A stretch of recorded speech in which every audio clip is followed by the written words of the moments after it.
Welcome back from coffee, everybody. I know energy levels can start to flag in the afternoon, so notwithstanding your caffeine boost, we're going to try and get things pumping by talking about sport and getting adrenaline back up through that way. I'm really pleased to have with us today Sean Fitzgerald, who is with the Gay Games Organising Committee. Please welcome Sean to the stage. Thank you. Hi, Sean. So, Sean, I guess some people in the audience will probably know that the Gay Games is coming to Hong Kong in a few years' time. But before we delve into that one, maybe just for anyone who doesn't know, you could give us a quick intro into what are the Gay Games and what's their role in advocacy? Yes, the mission of the Gay Games is to promote equality through the organization of the premier LGBT plus sport and cultural event known as the Gay Games. This year, the Gay Games will be held in Paris from August 4th through 12th and include 36 sports and 7 cultural activities with over 10,000 participants. And what is it that has led them to come to Hong Kong? I understand this is the first time they've been held in Asia. It will be the first time they've been held in Asia. Yes, the 2022 Gay Games will be the 11th edition. It's held every 4 years. We have a site selection process that lasts for about a year and a half. And part of that process is a site inspection where we send people to come and visit each of the finalist cities to do a determination of where we should hold the games. The factors that really led our voters to choose Hong Kong, first and foremost, were the facilities. When they graded the facilities, the quality of the facilities here outshined the other bidders. Mm-hmm. And that's important to us. We want fair competition. So you want good facilities, you want good pools, good fields, good courts, things like that. The second was the professionalism of the organizing committee here, as well as their connectivity to the business community here. We sit in on one of their board meetings and listen to what they have to say, listen to their connections, see how they're going to, if we can tell how they're going to run their games by how they run themselves. Mm-hmm. And they were professional from the time we arrived to the time we left. And finally is the fact that it's the first time coming to Asia. For the last 20 years, we've been popping back and forth between North America and Europe. And they really put together a great argument for why we need to break with the tradition of going back and forth and move to a different region of the world. The outreach potentials here are enormous. And so they pushed that, and the voters really responded. So from your perspective, from the sort of international federation of the Gay Games, was there anything any concerns that the selection committee had about it coming to Hong Kong or to Asia? Was there anything different in the selection process?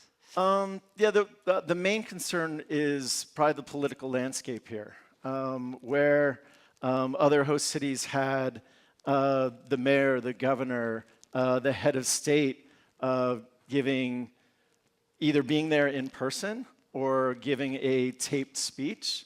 They don't have that support here, and so that was definitely a cause for concern during the process. However, the connections that they had with the business community here outshone the lack of support from the government. So, Raymond spoke a little bit in the really excellent policy discussion that we had before the coffee break about some of the developments in Hong Kong. And I guess sort of famously, Carrie Lam's reaction to the Gay Games being held here was like very inscrutable. And does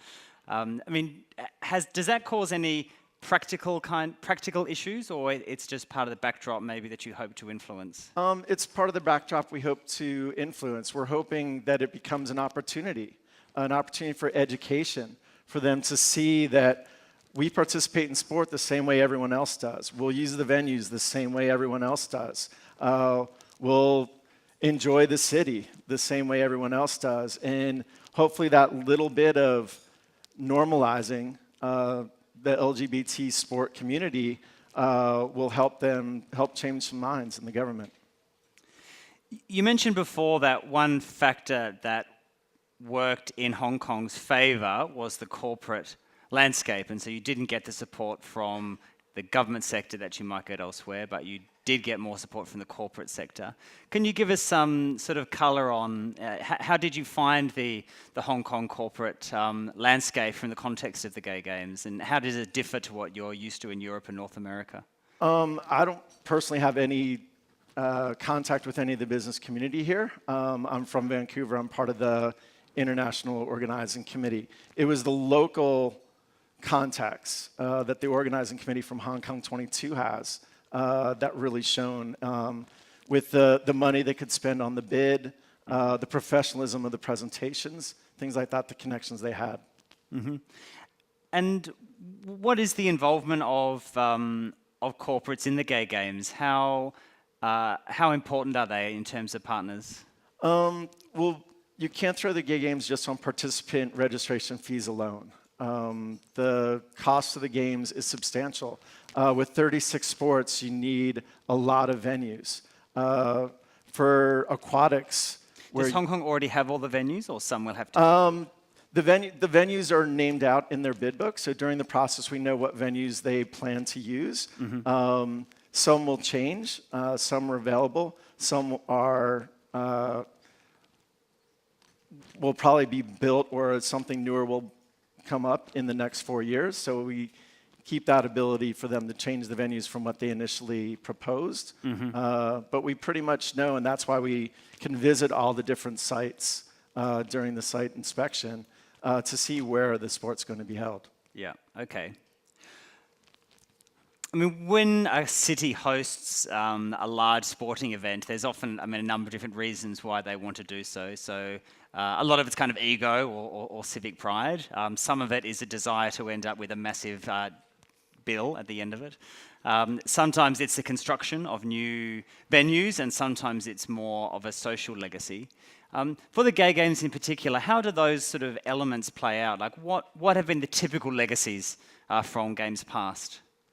Typical legacies have been outreach to the community. It has been showing that the gay community is the same as the straight community, especially when it comes to sports and culture. For Hong Kong, I know for the Federation of Gay Games, only one member organization is currently from Asia. And we have very little, there's fewer than 10 countries that will be represented in Paris this summer. Mm-hmm. And so we're hoping the legacy from Hong Kong is to create more organizations throughout the region and to have participation from a greater number of Asian countries when they're here in Hong Kong.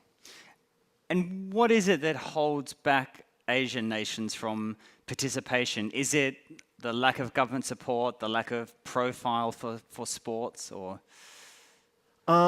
A lot of it we're hoping could be the cost of travel, since it's usually been in North America or Europe. We have hosted the 2002 games in Australia. The cost of going to those locations is prohibitive for a lot of people. Mm-hmm. So to get a lot of participation for a week-long sporting trip with a large registration fee is tough.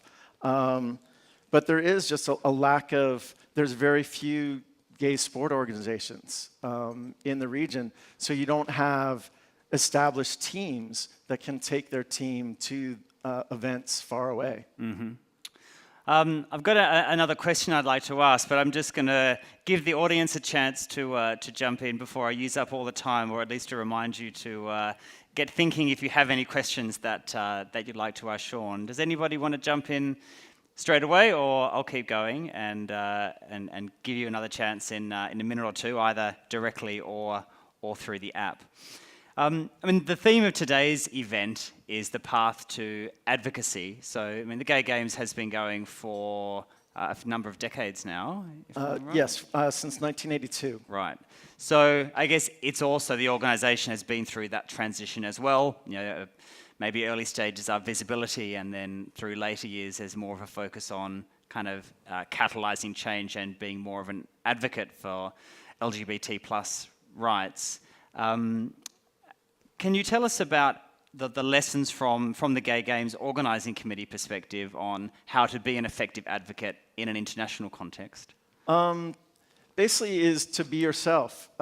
We host our events the same way that we host local events in our own communities. When we go to the larger events, we welcome all people. It's LGBT plus. We have straight allies that participate. We hope that the local community comes out, and from the bid here, Hong Kong's really relying on the local community participating with the LGBT community when the games are hosted here. So I think just being all-inclusive all the time is a very good advocacy program for sport. Okay. Oh yeah, something down the back? Yeah. Hi, Sean. Marion from Ogilvy. And I'm wondering how the Federation of Gay Games measures impact on communities where the games have been held, both in terms, I guess, of policies, social inclusion. Can you help us understand past impact and how you measure it? Most of the impact studies we do are actually financial impacts, because that's what cities want to see. A lot of the cities that we're going to, their primary focus isn't, well, how have we helped the gay community? It's, how have we helped our businesses here? How have we helped our city? How have we helped our tax base? It's a good point of, we probably do need to go back and see how have we helped the local communities when we've left with their LGBT plus advocacy, where most of the time it's not why the cities reach out to host the games, it's more a financial reasoning. Any other questions from the audience? What else do we need to know about the Gay Games coming up in Hong Kong? Okay, if that has exhausted the audience, thanks very much, Sean, for your discussion of the Gay Games, and best of luck. Well, firstly in Paris, later in this year, and then we'll see you in Hong Kong in 2022. Yeah. Thank you. Thanks so much.